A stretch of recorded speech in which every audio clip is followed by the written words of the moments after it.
At this point, we have specific questions for each of you, and these are questions that they haven't seen in advance, so there'll be some quick thinking here. We'll go in the opposite order, and these ones we just have 2 minutes, if that's all right. So we'll start with the Cedar Party. Nicholas. The Cedar Party's platform says that you, quote, believe in protecting the irreplaceable cultural venues, large and small, of our fine city. What concrete actions would a Cedar City Council take to protect these venues? I think what's happened is that Vancouver City Council has been property liquidators as opposed to property acquirers.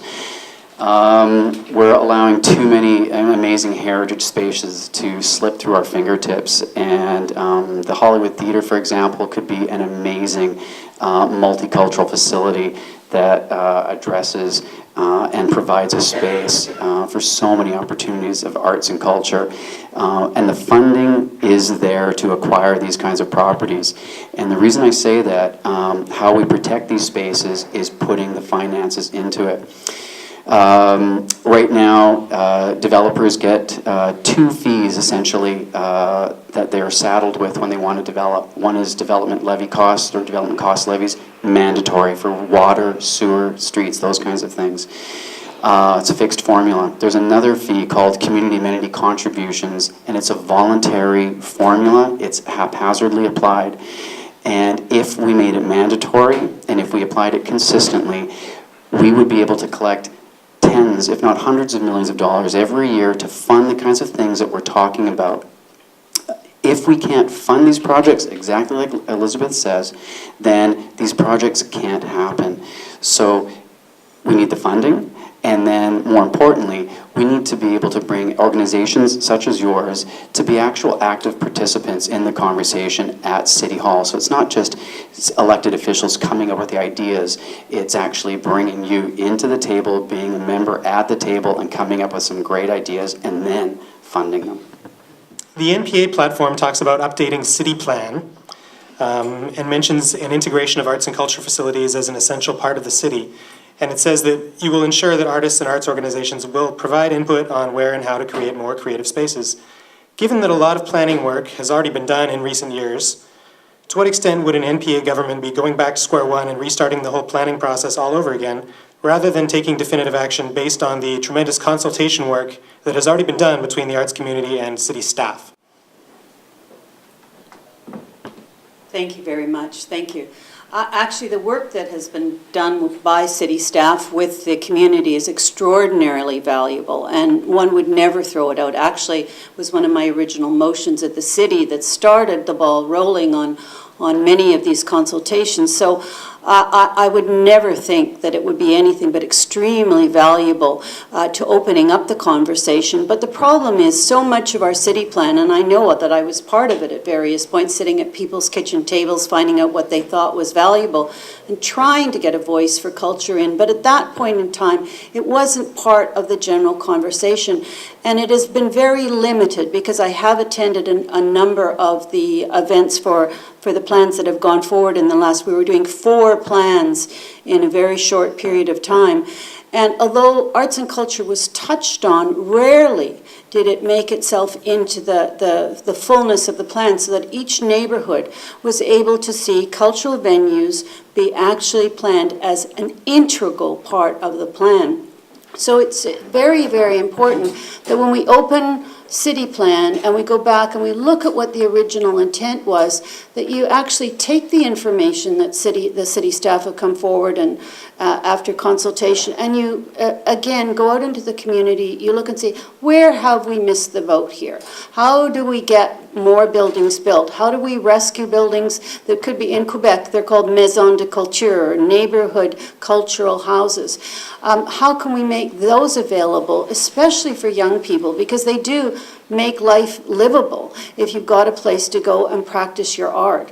So one would never, ever not acknowledge the work that's been done. You always want to move forward, taking as much information as possible, but also not being afraid to shake things up and say, hey, we could make a huge difference if we looked at this particular area, like Marpole. Thank you. Thanks so much. The C.O.P.E council platform talks about establishing something called cultural land reserves, which would protect Vancouver's dwindling and struggling facilities that exist. I was wondering if you could explain what are cultural land reserves and how would they protect struggling facilities? Well, of course, the Cultural Land Reserve is a catchy name, but it constitutes a lot of things. For starters, we don't actually have a really good idea of what cultural uses exist in the city, because a lot of it's off the books. I mean, I can look at the history of change of use in buildings around the downtown east side that I know have been full of studios, and you never see cultural use on them at all. What we need to start with is a confidential census of some kind, because we don't want to trigger any sort of permits and licenses problems, but actually find out what's happening. After we've found out what's happening, there are several organizations that are already doing the work that a cultural land reserve would do, and we've got to partner with them. There are people who are unable, of course, because it's expensive, they're unable to actually purchase the types of older industrial and commercial buildings that I was talking about before. But they're locking them up in long-term leases with really good business plans. At the same time, Vancity actually has people studying the whole idea of preserving these buildings for culture. There's several people we can partner with when we look at the types of buildings that are needed, the specific locations that are needed. We can use zoning, and we can use other things. We can use the zoning that has already been developed, that's going to come into force soon, I think, for artist centers.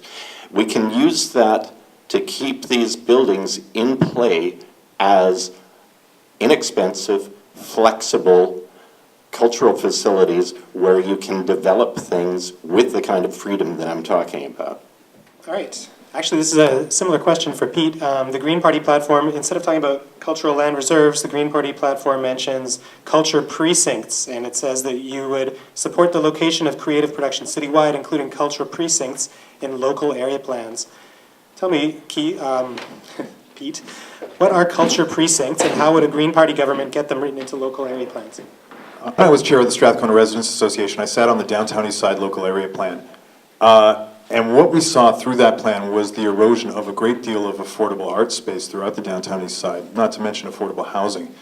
So when we talk about cultural precincts, what we're really talking about, and this is part of a larger plan that we've entered into our platform about a creative 2050 plan, which is really recognizing the importance of DIY culture and arts, and how that creates community, and embracing that along with community to ensure that we have those affordable spaces. So in the case of the downtown east side, we've lost a lot of these places to speculation, because through rezoning of previous commercial spaces, so a lot of the CD zone spaces are now being let go to be mixed-use residential. So what that means in the case of, for instance, the Wall development that I was just mentioning, and the trade-off with the York Theatre, what that means is that space where Wall is now, where they're building the Strathcona Village, that represents the loss of a great deal of affordable workshop space.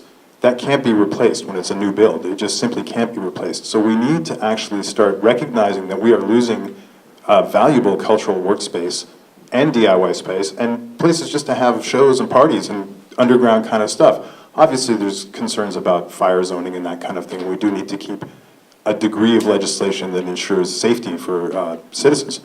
But at the same time, we need to recognize that once it's gone, it's gone. We cannot replace it through community amenity contributions and building new, because, as Keith had mentioned, culture comes from the ground up, not from the top down. So that is the whole ethos behind DIY culture, is that it's us creating it, not the city creating it. And when I say us, I mean you, because with any luck in a few days, I'll be them.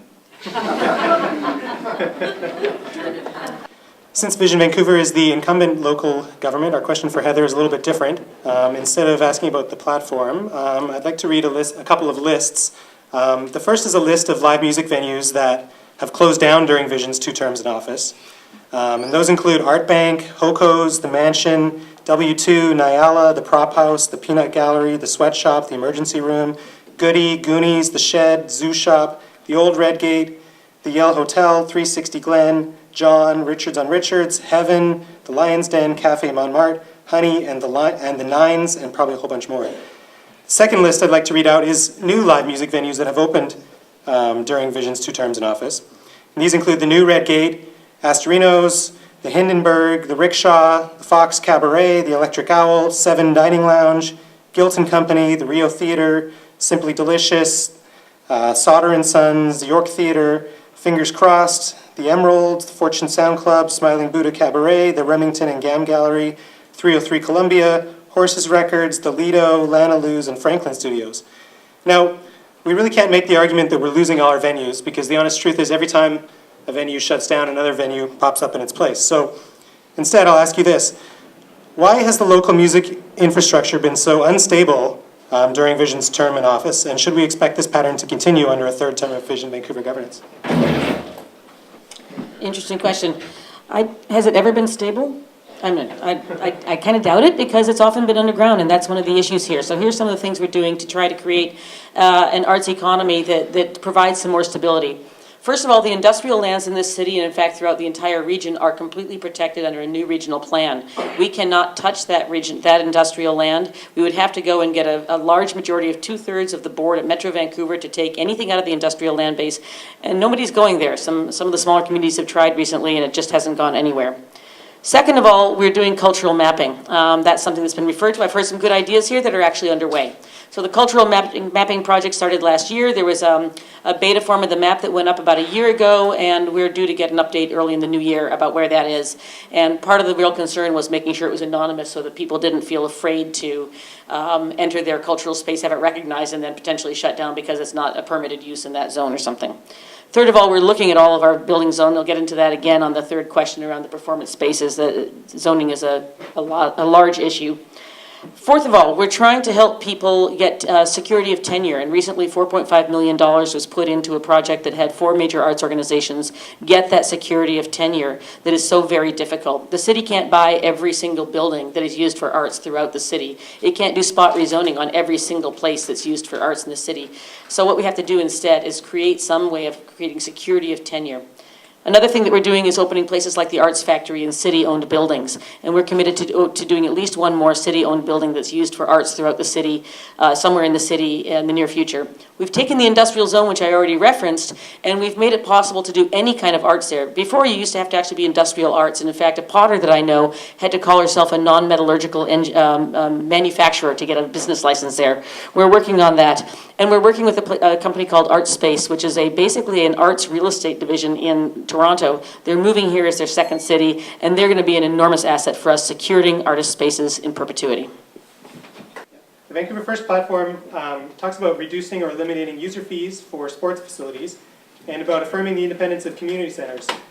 Unfortunately, many city community centers right now either don't allow live music events or they charge rental fees that are far beyond the means of most local event organizers.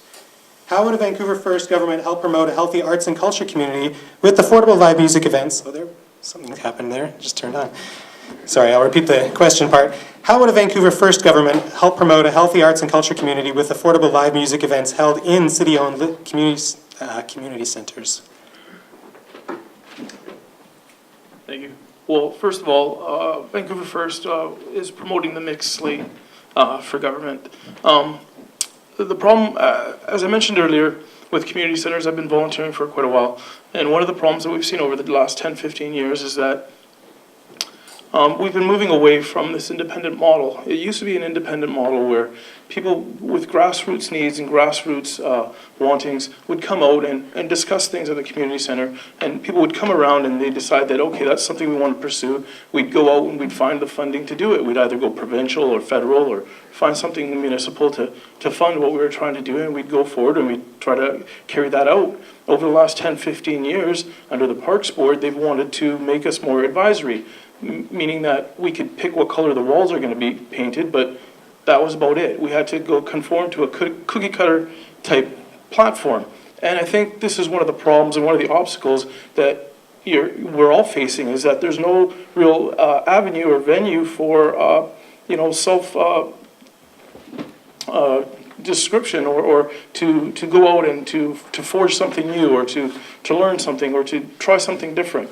And the fees are enacted to keep the associations alive. Everybody's put in these policies, and we've moved away from what we used to be, where it was more about less about the money and more about the community. So the Vancouver First would like to see more independence in our community associations. We'd like to get back to the grassroots feel of everything. We'd like to expand that to other community associations or other groups that have a similar mentality, and to move forward and have a city that doesn't, as everybody else has mentioned, a top-down approach, but more grassroots approach from the bottom up.